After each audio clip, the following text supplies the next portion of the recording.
আসসালামু আলাইকুম। প্রিয় দর্শক, জাতীয় সংসদের বিরোধী দলের চিফ হুইপ এবং এনসিপির আহ্বায়ক জনাব নাহিদ ইসলাম আজকে সংসদে আমাদের রাষ্ট্রপতিকে নিয়ে বেশ ক্ষোভ ঝেড়েছেন, উষ্মা প্রকাশ করেছেন। এটা অস্বাভাবিক কিছু না, কারণ এই যে এনসিপি দলটা আছে এদের নেতৃবৃন্দের কাছ থেকে আমরা এরকমটা অনেক আগে থেকেই পেয়ে আসছি। যখন তারা অন্তর্বর্তীকালীন সরকারের অংশ ছিলেন এবং যখন এই নাহিদ ইসলাম এই সরকারের একজন উপদেষ্টা ছিলেন, তখনও তারা কিন্তু এই আমাদের বর্তমান যে রাষ্ট্রপতি মিস্টার শাহাবুদ্দিন আহমেদ তাকে তার পদ থেকে সরিয়ে দেওয়ার জন্য নানা ধরনের চেষ্টা তারা করেছেন। সরকারের কাছে আবদার করেছেন, দাবি করেছেন, হুমকি দিয়েছেন, এমনকি বঙ্গভবনের সামনে যেয়েও তাকে উৎখাতের চেষ্টা করেছেন। তখন কিন্তু দেশে একটা নিয়মতান্ত্রিক সরকার ছিল, নিয়মতান্ত্রিক মানে একটা রেগুলার গভর্নমেন্ট ছিল, এবং সেই গভর্নমেন্ট দাবি করত যে তারা একটা সাংবিধানিক সরকার। তো একটা সাংবিধানিক সরকার থাকাকালে এই সমস্ত ছেলেমেয়েরা গিয়েছিল বঙ্গভবনের সামনে রাষ্ট্রপতিকে উৎখাত করার জন্য, এবং সেই সাংবিধানিক সরকার সেই উৎখাত প্রচেষ্টাকে প্রতিরোধ করার কোনো চেষ্টা করেছে বলে, মানে তাদেরকে ওখান থেকে সরিয়ে দেওয়া অথবা অন্য কিছু করেনি। একসময় তারা ক্লান্ত হয়ে ওখান থেকে চলে এসেছে, যখন দেখেছে যে তাদের সেই উৎখাত প্রচেষ্টায় দেশের প্রধানতম দল ওই সময়কার যারা বিএনপি, তাদের মাঝখান থেকে কোনো ধরনের ইতিবাচক সায় পাওয়া যায়নি। বরং তারা বলেছিলেন যে সাংবিধানিক ধারাবাহিকতা রক্ষা করার জন্য যিনি রাষ্ট্রপতি আছেন তার ওই পদেই থাকা উচিত। তখন তারা হতাশ হয়ে চলে এসেছে, কিন্তু তাদের সেই প্রচেষ্টা কিন্তু অব্যাহত আছে, অব্যাহত থাকতেই পারে। কিন্তু সেই প্রচেষ্টার প্রকাশটা কি, সেটা হলো ইম্পর্টেন্ট কথা। আপনি বলতেই পারেন যে এই রাষ্ট্রপতি থাকা উচিত না, আপনি বলতেই পারেন, রাষ্ট্রপতির কাছে আহ্বান জানাতে পারেন আপনি থাকা উচিত না, আপনি চলে যান, আপনি বলতে পারেন। কিন্তু এই প্রকাশটা, এই যে অনুভূতিটা, এই যে ক্ষোভটা, এই যে আকাঙ্ক্ষাটা, এটা প্রকাশের প্রক্রিয়াটা কি হবে? দেখুন, দেশে এখন একটা প্রধানমন্ত্রী আছেন, একটা সরকার আছেন। তারেক রহমানকে আপনার পছন্দ নাও হতে পারে, আপনি বলতেই পারেন আমি তারেক রহমানকে প্রধানমন্ত্রী হিসাবে পছন্দ করি না। কিন্তু আপনি যদি তারেক রহমানকে উৎখাত করার জন্য তার বাসভবনের সামনে যে ঢিল পাটকেল ছুড়েন এবং বলে তাকে উৎখাত আজকে করেই ছাড়বো, তখন রাষ্ট্রের কি দায়িত্ব হবে? তো রাষ্ট্রের দায়িত্ব হবে আপনাকে প্রতিহত করা। এটাই নিয়ম, কারণ তারেক রহমান একটা নিয়মতান্ত্রিক পদ্ধতিতে, সাংবিধানিক পদ্ধতিতে এদেশে একজন নির্বাচিত প্রধানমন্ত্রী, তাকে আরেকটা নির্বাচনের মাধ্যমে উৎখাত করা যাবে, এছাড়া নয়।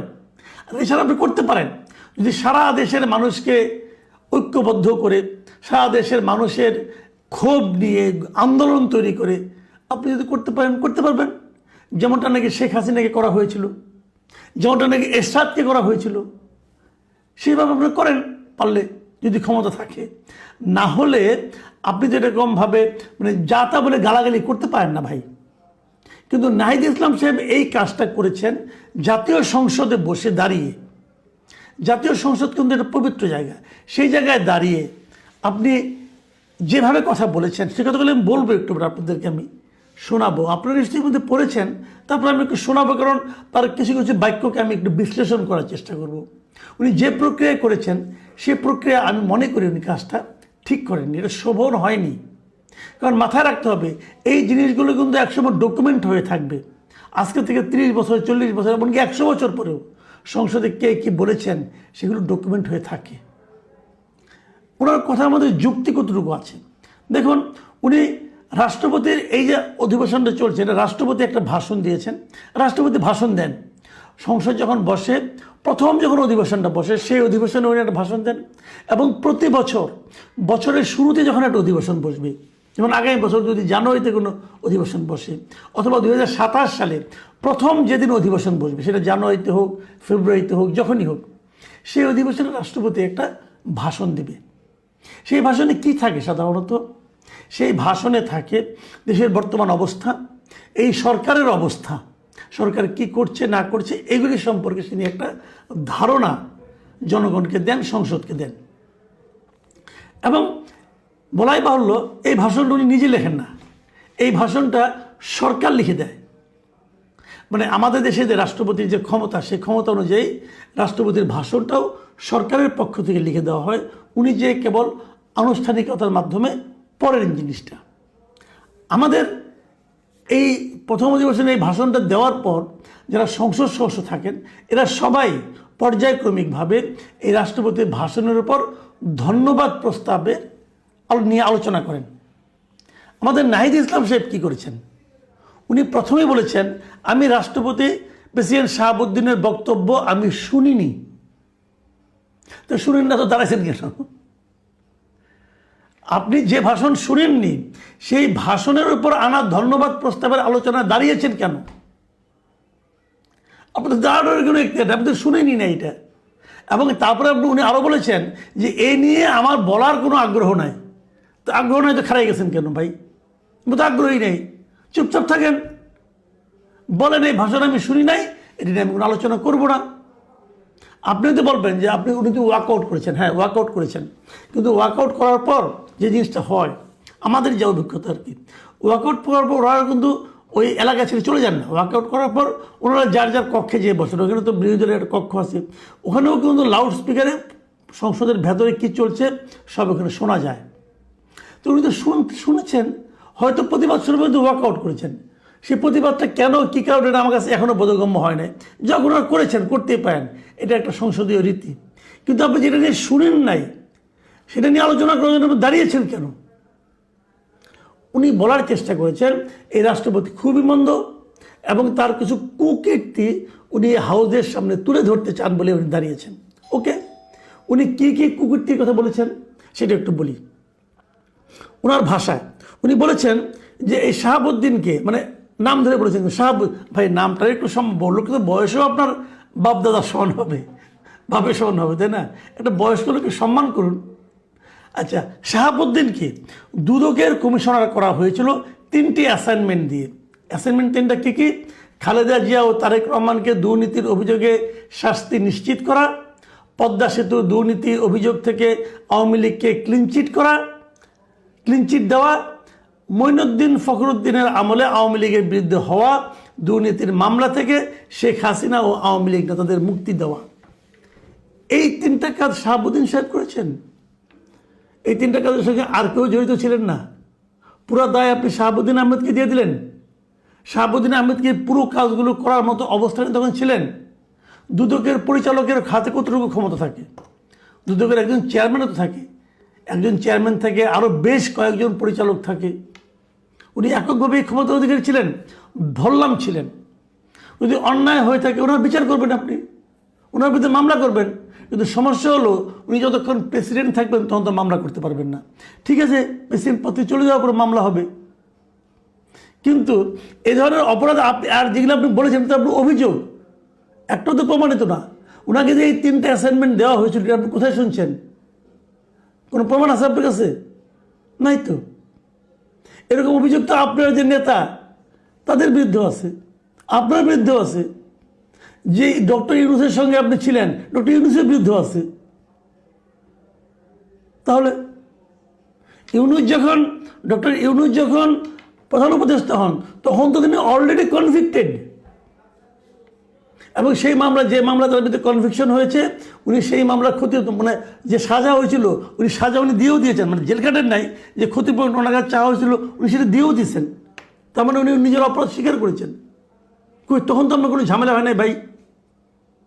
দেখুন, একটা কথা বলি, এবং আমি আরেকটা কথা বলি। উনি আরেকটা বলেছেন কি, আমাদের দুর্ভাগ্য এই দুর্নীতিবাজ, মিথ্যুক, অপদার্থ এখনও বাংলাদেশের প্রেসিডেন্ট। একটা প্রেসিডেন্টকে আপনি এই ভাষায় বলতে পারেন না। উনি মিথ্যুক কীভাবে, অপদার্থ কীভাবে প্রমাণ করেন তো? আপনি করেন। আপনি যদি হয়, অনেক সময় মিথ্যুক এবং অপদার্থরা সবাইকে তাই মনে করে, এটা এক সময় হয়, কিন্তু আপনি এভাবে যে বললেন কথাটা, একটা কথা মাথায় রাখবেন ভাই, রাষ্ট্রপতি কেবল একটা ব্যক্তি না, রাষ্ট্রপতি একটা প্রতিষ্ঠান, এটা একটা ইনস্টিটিউশন। এটা সব দেশে এভাবে মানা হয়। যে সমস্ত দেশগুলো পার্লামেন্টারি সিস্টেমে চলে সেখানে রাষ্ট্রপতিকে একটা ইনস্টিটিউশন হিসেবে মানা হয়। ভারতের কথা ভাবেন, উদাহরণ দিয়ে বলি, ভারতে 2014 সালে যখন বিজেপি ক্ষমতায় আসলো তখন কংগ্রেসকে হারিয়ে তো আসলো। তখন কংগ্রেস কর্তৃক নির্বাচিত রাষ্ট্রপতি ছিলেন প্রণব মুখার্জি। তখনও প্রণব মুখার্জির মেয়াদ আরও কয়েক বছর বাকি ছিল। বিজেপি কিন্তু প্রণব মুখার্জিকে সরিয়ে দেয়নি।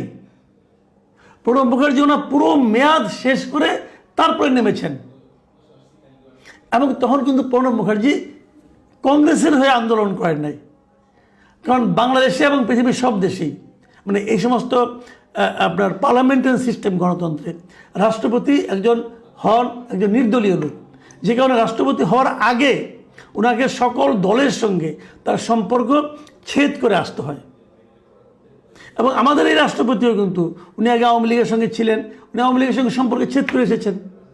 এবং আগামীতে যখন বিএনপি কোনো রাষ্ট্রপতি নির্বাচন করবেন তখন বিএনপি কিন্তু একই কাজ করবেন।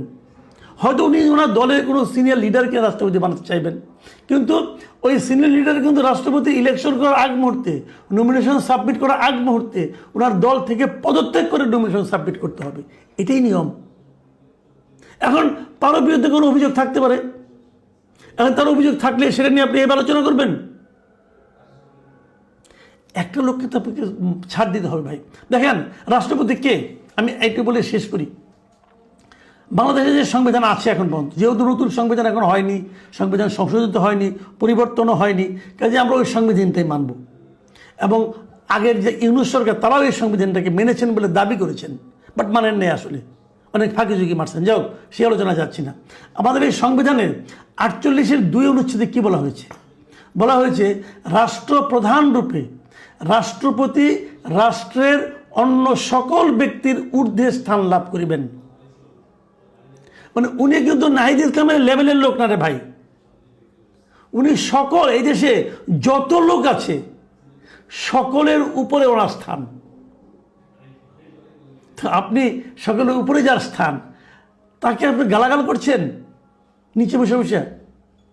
এটা একমাত্র মূর্খ, উন্মাদ অথবা শিশুরাই করতে পারে। আপনি শিশু নন, আমি বুঝতে পারছি। বাকি দুইটা নিয়ে আমার কোনো প্রশ্ন নাই, কারণ আমি জানি না আপনি কোনটা। এছাড়া করা সম্ভব না।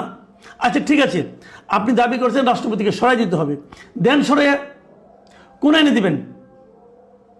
রাষ্ট্রপতিকে অভিশংসনের একটা নিয়ম আছে, সেই নিয়মটা কি সেটাও সংবিধানে লেখা আছে। যদি রাষ্ট্রপতি সংবিধান লঙ্ঘন করেন অথবা গুরুতর কোনো অসদাচরণ করেন, এরকম অভিযোগ থাকলে তাকে অভিশংসিত করা যাবে। কিন্তু সেজন্য কি করতে হবে? 151 জন সদস্যের স্বাক্ষরে, 151 কিংবা তার চেয়ে বেশি স্বাক্ষরে অভিযোগটাকে লিপিবদ্ধ করতে হবে, করে সেটা স্পিকারের কাছে দিতে হবে। স্পিকার সেটা বিচার বিশ্লেষণ করবে, করে 14 দিন পরে এবং 30 দিনের আগে, এই সময়ের মধ্যে উনি এটা নিয়ে আলোচনা করবে সংসদে। আলোচনা করার পর ভোট হবে এবং সেই ভোটে 2/3 লোকের সাপোর্ট লাগবে, তারপর উনি অভিশংসিত হবেন। তো আপনি প্রস্তাব আনেন না ভাই। আপনি যদি মনে করেন যে এই ঘটনা লোকটা খারাপ, ওকে ফাইন, আপনি এই প্রস্তাবটা আনেন। আর আপনার আনতে গেলে তো 151 জন লাগে মিনিমাম, সমস্যা নাই। আপনারা তো 77 জন আছেন তো। তারপরে আর আপনি ওই 84 জনের সাক্ষ্য নিয়ে আসেন। 84 জন এমপিকে আপনি বলেন, বিএনপির এমপি অথবা অন্য কোনো দলের এমপি, ওদেরকে আপনি বলেন, ভাই আমরা তো এরকম রাষ্ট্রপতিকে অভিশংসিত করতে চাই, এই কারণে দেখেন এই তথ্য প্রমাণ আছে, আপনার কাছে সিগনেচার করেন। আনেন না, সমস্যাটা কি? আনলে তো প্রস্তাবটা উঠবে, ওই ক্ষমতা আছে, দেখান। কিন্তু আপনি তা করবেন না। আপনি মেঠো বক্তৃতা করবেন সংসদে বসে, বা এই জন্য তো আপনাকে সংসদে পাঠানো হয় নাই।